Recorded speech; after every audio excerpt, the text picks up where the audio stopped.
Bueno, como esto es muy casero, de eso se trata también. El día que se empiece a perfeccionar mucho ya será un fracaso.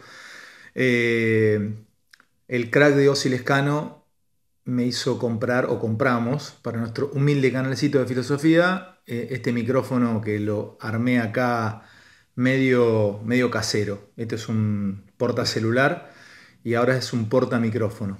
Pero bueno, no lo quiero perfeccionar mucho ni profesionalizar mucho porque si no pierde el sentido que quiero que tenga, que es hablar simplemente unos minutitos o conversar algunas cuestiones con ustedes e intercambiar opiniones con ustedes. No se trata de que yo tenga una cuestión unidireccional, sino que esto sea bidireccional.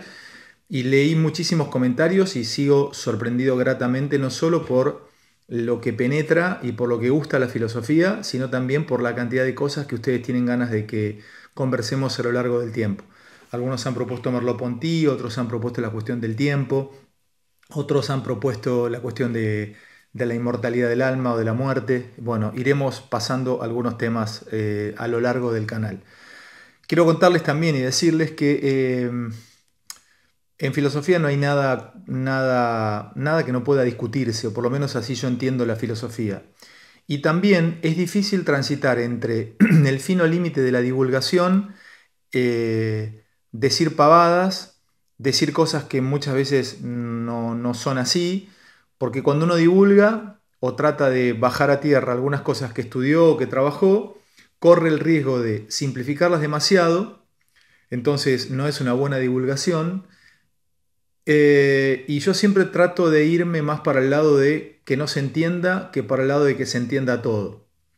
Y esto es horrible decírselos, pero bueno, el que no se entienda también genera que del otro lado haya búsquedas y tal vez quien les dice, ustedes no terminen anotándose en esta hermosa carrera que es licenciatura en filosofía o en letras o en una de humanidades o sociales. Por eso hoy, por ejemplo, que vamos a hablar sobre la querella de los universales y vamos a hablar de términos como esencia, sustancia, participación de las ideas en la teoría de Platón, intención, captación, conceptualismo, realismo moderado, metafísica, etcétera, cuesta. Y entiendo que cuesta y cuesta mucho porque cómo yo hago, y perdón que tomo un traguito, cómo hago a explicarles o por lo menos no explicarles, porque yo no estoy en condiciones de explicarles nada, nada, yo simplemente hablo y no tengo ninguna condición que me haga o me convierta en alguien con capacidades de poder enseñar o explicar, simplemente yo doy mis puntos de vista de algunas cosas. Entonces, hoy que vamos a hablar sobre la querella de los universales, y vamos a intentar conectarlo con lo que es la comunicación mundial.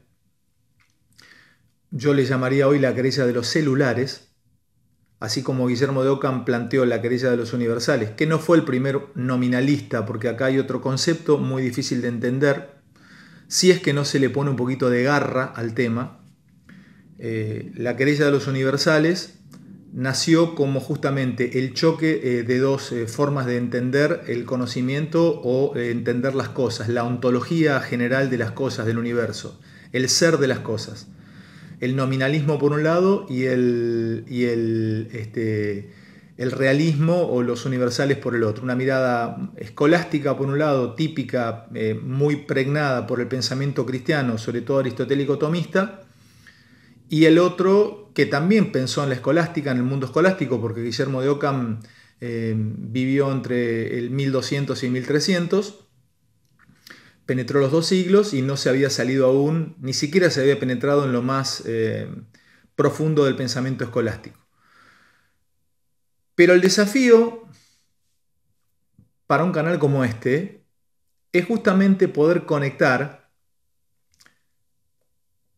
cosas, teorías, ideas del mundo filosófico con cuestiones mundanas o cosas del día a día y pensar un poquito cosas del día a día. No sé, ustedes estarán viendo arriba hay una maqueta de una 4 que me regaló, seguramente les llamará la atención, que me regaló mi suegro y arriba mío, en mi cabeza está Spider-Man. Bueno, no podemos, perdón, no, pequeña digresión, no podemos separar a Spider-Man de el mito.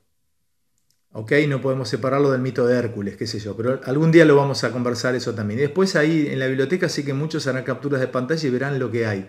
Es una biblioteca que intenté ordenar pero no pude. Está absolutamente desordenada y es una biblioteca arqueológicamente hablando que atraviesa toda mi búsqueda, mi set. Porque el leer y el tratar de aprender es una sed. Estás permanentemente con sed. No paras nunca de leer y de buscar y de romperte la cabeza contra textos que no entendés y tal vez no entiendas absolutamente nunca en tu vida.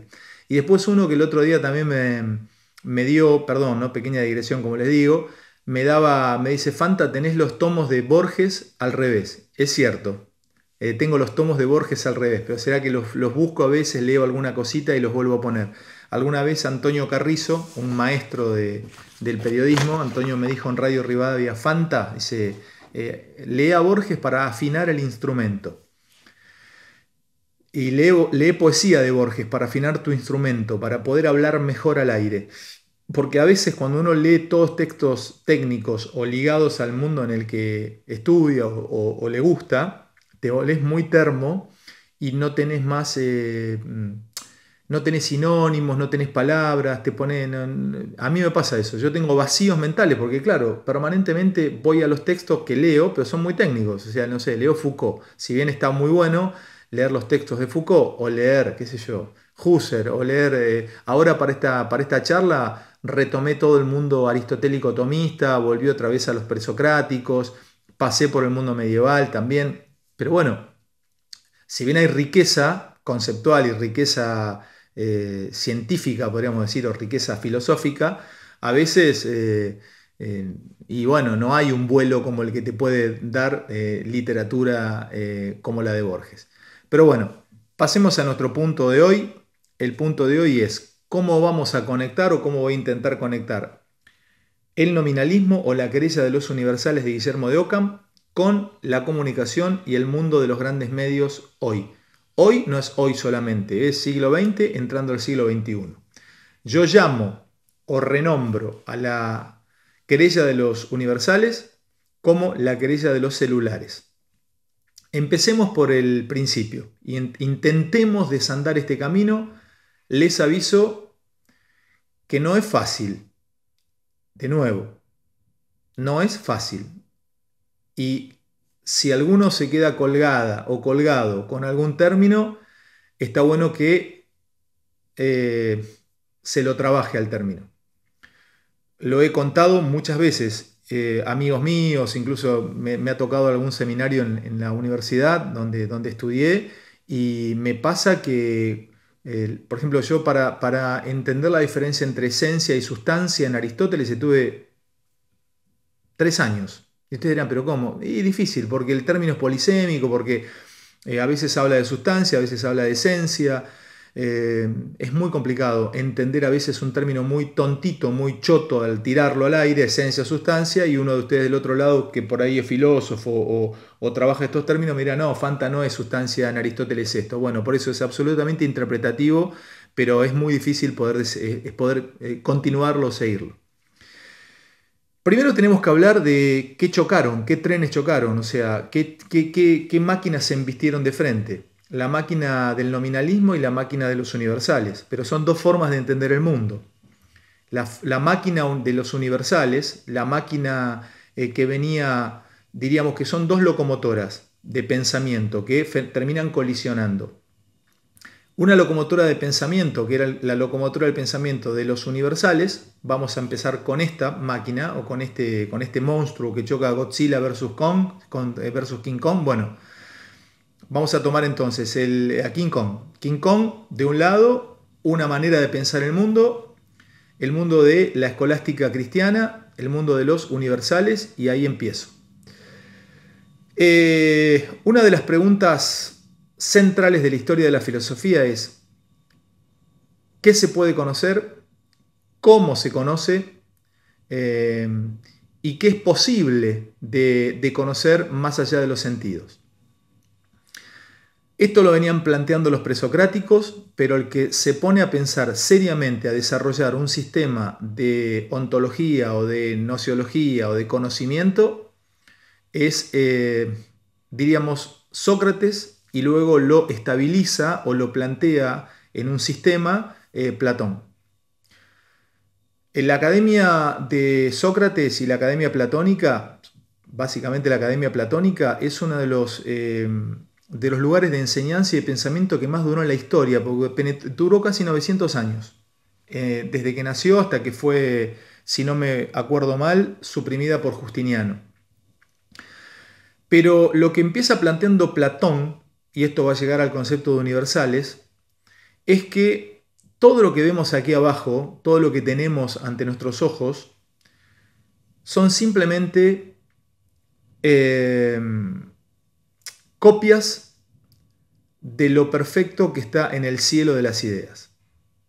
O sea, este fibrón amarillo, esta fibra amarilla no existía en Grecia, pero si hubiese existido en Grecia, para Platón, esto que tengo en mis manos es una copia imperfecta del fibrón amarillo que está en el cielo de las ideas. Entonces, a ver, justo tengo dos. Esta es la copia perfecta para Platón que está en el cielo de las ideas, de fibrón amarillo. ¿Ok? Acá está, perfecto. Está inmutable y permanece en el mundo inteligible. No puedo acceder a ese mundo. Está arriba, está en el cielo de las ideas. Diríamos que lanza una especie de luz y genera una copia. Genera una copia que es esta acá abajo. Esta es perfecta, está en el cielo de las ideas. Esta es imperfecta, está en el mundo de los sentidos. Esta es episteme, esta es conocimiento, episteme, de ahí viene epistemología. Esta es episteme. Esta es doxa, es opinión. Esta, con esa especie de luz, participa, le da lo que podríamos decir, si es fibreidad a esta que está abajo.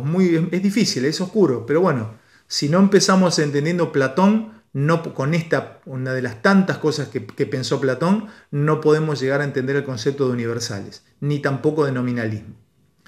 Esta fibra, que es la idea central de fibra, en realidad es la idea perfecta de fibra, desarrolla entonces la copia de la fibra que está abajo. Acuérdense de la alegoría de la caverna, que está en la República de Platón. En la alegoría de la caverna, lindo término también, platerna. En la alegoría de la caverna, recuerdan, ustedes la habrán leído y la habrán estudiado seguramente en la secundaria, había prisioneros que solo veían sombras. Veían sombras, supongo, de un jarrón que pasaba por detrás de ellos. Bueno, el jarrón real no lo veían los tipos porque no podían girar la cabeza, solo veían la sombra del jarrón reflejada en la pared. Entonces, como yo les venía diciendo, verían la sombra, que sería esto. Yo estoy prisionero acá, veo la sombra y atrás mío pasa la fibra en la alegoría de la caverna y solo veo la sombra, que sería esto. Entonces no puedo acceder a la idea perfecta porque está en el cielo de las ideas. ¿Por qué no puedo acceder? Justamente porque cuando me muero mi alma olvida. Pasa por el leteo, pasa por el río del olvido y mi alma vuelve a foja cero. Mi alma pasa al cielo de las ideas y olvida absolutamente todo. Lo que pasa es que cuando vuelve a la tierra y vuelve otra vez mi alma, se pasa por un proceso que se llama anamnesis, que es recordar. Por eso alguna vez lo he hablado y lo he contado acá. Para los griegos la palabra verdad es aletheia, es desolvidar. Hay que desolvidarse, hay que volver a recordar. La anamnesis es el proceso por el cual uno vuelve a recordar. O sea, el conocimiento es recuerdo para Platón. Vos conociste las cosas y las recordás. Hay un diálogo que es el Menón, donde justamente se le... por ahí me estoy equivocando, porque vieron que lo hago a capela, las charlas son a capela. Tengo algunas cosas anotadas, pero hablo y hablo, no es algo que lo tenga estudiado ahora. Donde se le pide se lo hace recordar algunas cuestiones geométricas, creo que con respecto al triángulo, a un esclavo, que el tipo no había tenido nunca ninguna clase al respecto, y el tipo recuerda y habla y dice, sí, bueno, esto es así, así, así. Entonces Platón, ¿se vieron? Dice, el tipo está recordando. O sea, nunca estudió geometría, pero está recordando. Si alguno quiere hacer alguna referencia a esto en los comentarios, háganlo, porque lo tiré a vuelo de pájaro y tal vez no es tan así. Una de las cosas más interesantes de la filosofía es equivocarse y saber que uno se equivoca y pedir disculpas. Bueno, Entonces tenemos acá que Platón plantea, tenemos que llegar a los universales, en 5 minutos llegamos. Platón plantea entonces que las cosas que están acá abajo son ideas, están participadas por la idea central o la idea perfecta que está en el cielo, está en el cielo supraceleste. Luego viene Aristóteles a decir que lo critica a Platón, dice, no estoy de acuerdo con esto de multiplicar los entes. No hay una idea que participe con esa idea que le dé entidad o le dé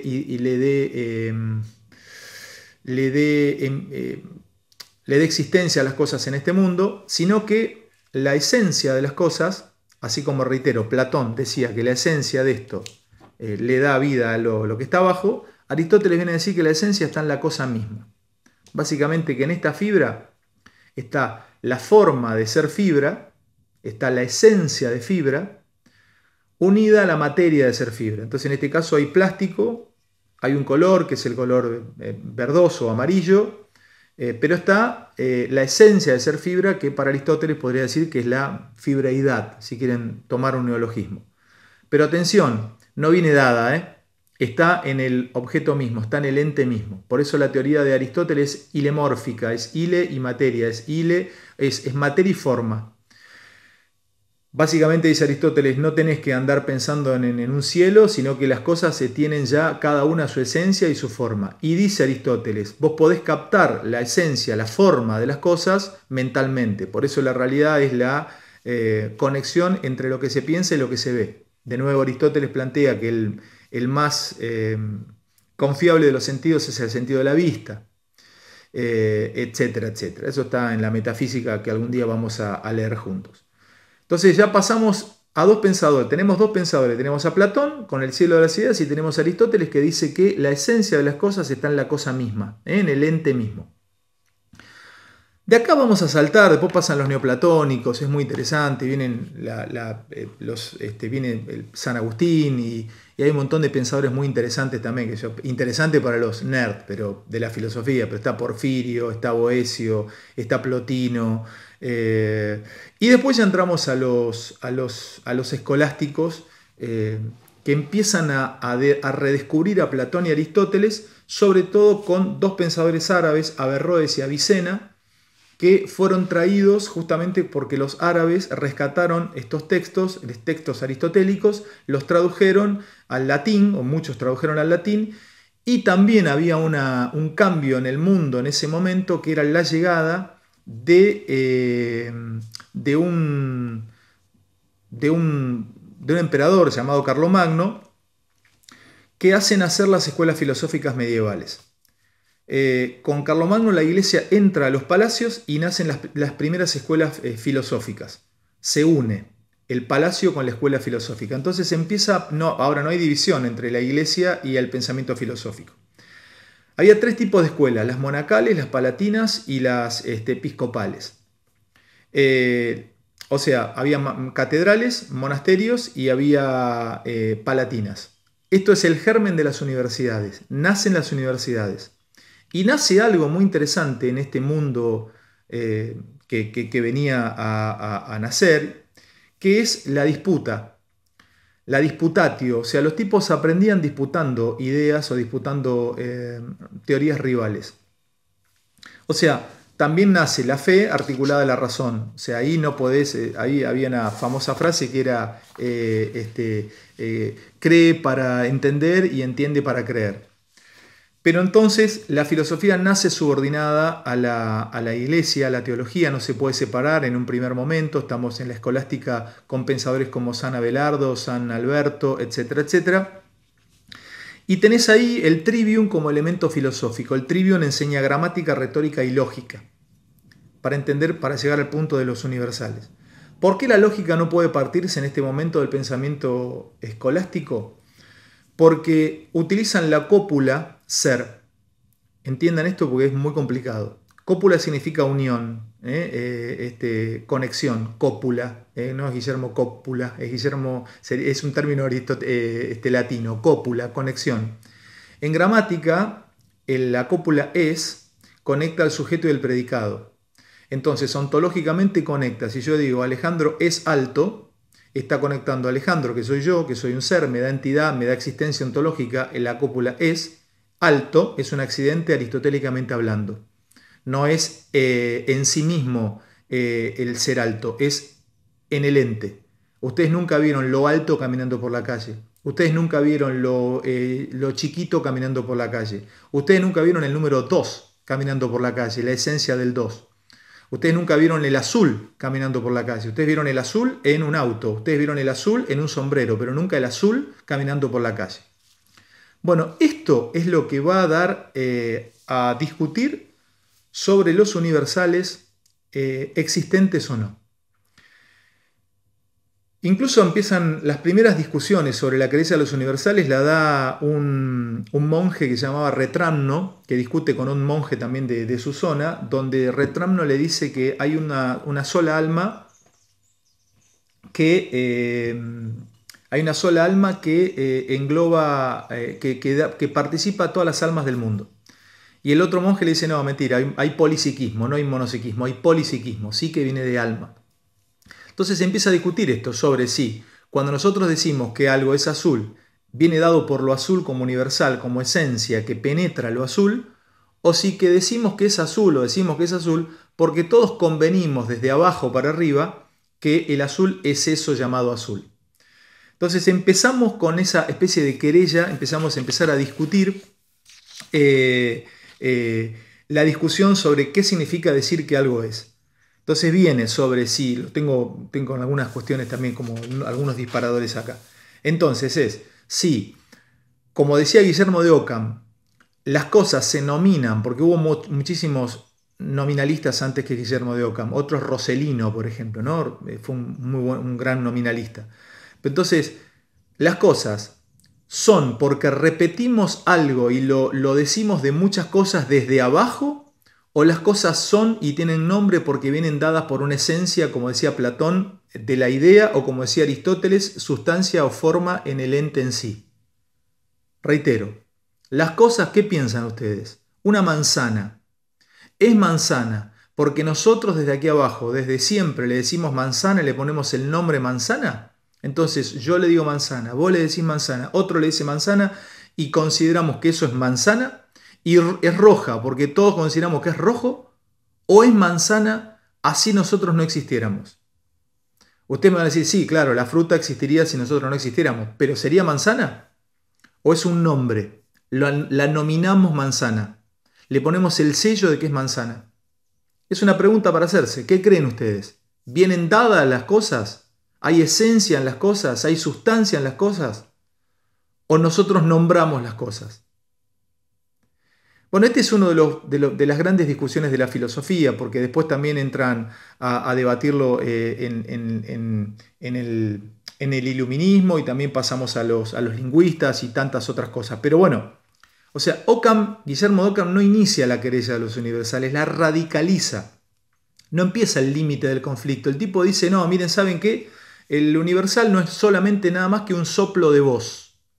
Se llama flatus vocis en latín. Es un soplo de voz. Los universales no son nada más que soplos de voces de mucha gente diciendo que algo es lo que es.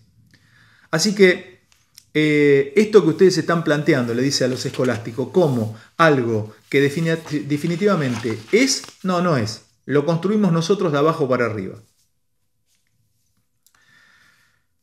Yo voy a plantear esto para ir cerrando el envío, así ustedes se quedan pensando, si tienen ganas y tiran comentarios. Lo voy a traer con, como siempre digo, me hago algunos ayuda a memoria pensando algunas cuestiones planteadas sobre si hoy vivimos en una época de universales mediáticos o la querella de los celulares rompió el universal mediático. Esto es, en la Edad Media solamente podías pensar las cosas a través de una mirada escolástica, teológica, que las cosas eran porque venían dadas por su esencia, hasta que, como venimos diciendo, empieza a discutirse esto. Entonces, había que separar fe y razón también, Esto después lo vamos a hablar en algún momento cuando nos metamos en la escolástica pura o en el tomismo aristotélico de Santo Tomás. Pero yo les planteo lo siguiente. Les leo algunas noticias que son universales mediáticos. A ver si ustedes consideran que son o están construidos por una escolástica mediática a la cual los celulares rompen y discuten. Por ejemplo, busqué varias noticias al respecto. El retroceso democrático en Estados Unidos bajo la presidencia de Trump alienta a autócratas globalmente. ¿Cuál es el sello del Universal? Trump es igual a liderazgo autoritario y debilitamiento de la democracia. 2. La puntuación global de la democracia alcanza un mínimo histórico. Lo dicen muchos medios de prensa en el mundo. ¿Cuál es el sello universal que le atribuyo? La democracia mundial está crítica. Hay autoritarismos dominantes y está empezando a perderse la calidad democrática. Pero de nuevo les pregunto, ¿es así? Es una pregunta que les hago. ¿Ustedes creen que es así o está construido por un universal mediático y ustedes no consideran que es así? Sigo. Estados Unidos incluido en la lista de vigilancia por declive acelerado de libertades cívicas. ¿Cuál es el sello universal? Estados Unidos es un país con libertades cívicas en retroceso. Otra, el apoyo interno ruso a la invasión de Ucrania cae al nivel más bajo. Sello universal atribuido a Putin, se le está complicando la guerra, cada vez menos respaldo popular dentro de Rusia. Otra, drones rusos irrumpen en el espacio aéreo de la OTAN, se lo califica ampliamente como provocación. ¿Cuál es el sello universal? Incursiones rusas, es acto de agresión, provocación, estamos en vísperas de una tercera guerra mundial. Los republicanos sienten mayor satisfacción con la democracia estadounidense tras la reelección de Trump. Sello universal, la percepción de democracia es altamente polarizada según la ideología política. Entonces, ¿qué les planteo a ustedes? Esto que yo les leí son síntesis de muchos medios de comunicación planteando lo mismo. Hice una síntesis, busqué al menos 10 noticias sobre lo mismo e hice extraje el universal. Porque la abstracción o la intención, por ejemplo, en Brentano y en Husserl, la abstracción, no nos vamos más adelante, la abstracción es un método también para extraer el universal y poder entender de qué se trata. Porque hay 3 caminos, diríamos, después se abren. Está el camino del realismo metafísico puro, donde los universales tienen realidad pura ontológicamente dados, como en Platón, el universal está, la idea está y te participa. Está el conceptualismo, donde el universal está como concepto en tu mente, y está el nominalismo, donde no existe el universal ni en tu mente, simplemente que sale de abajo para arriba. Entonces, ¿ustedes qué creen? Para pensar un poco desde este lugar, para ir cerrando, con esta nueva querella de los universales llevada a la idea de querella de los celulares. ¿Existen estas cosas, estas ideas que yo les planteé recién? ¿Son así? ¿O están impuestas por un universal mediático o del poder mundial?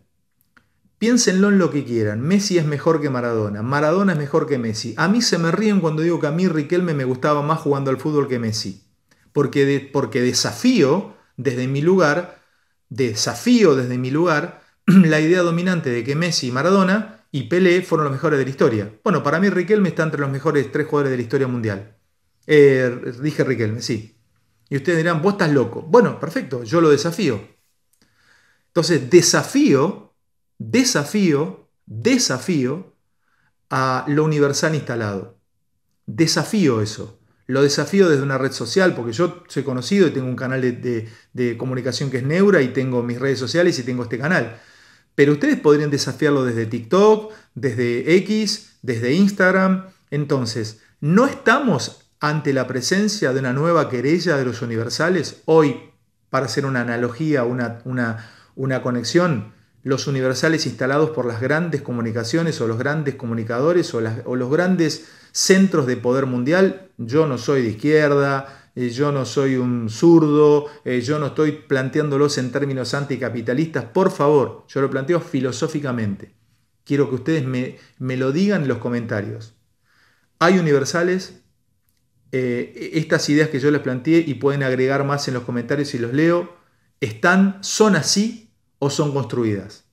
Y la pregunta es, ¿se puede construir de abajo para arriba o es imposible ganarles esta gran batalla en la construcción de las cosas y de las ideas. Finalmente los dejo con un ejercicio. ¿Podría alguien que votó a Grabois mirar TN y repensar su voto? ¿Podría alguien que votó a Milei con las dos manos mirarse 5N y repensar su voto?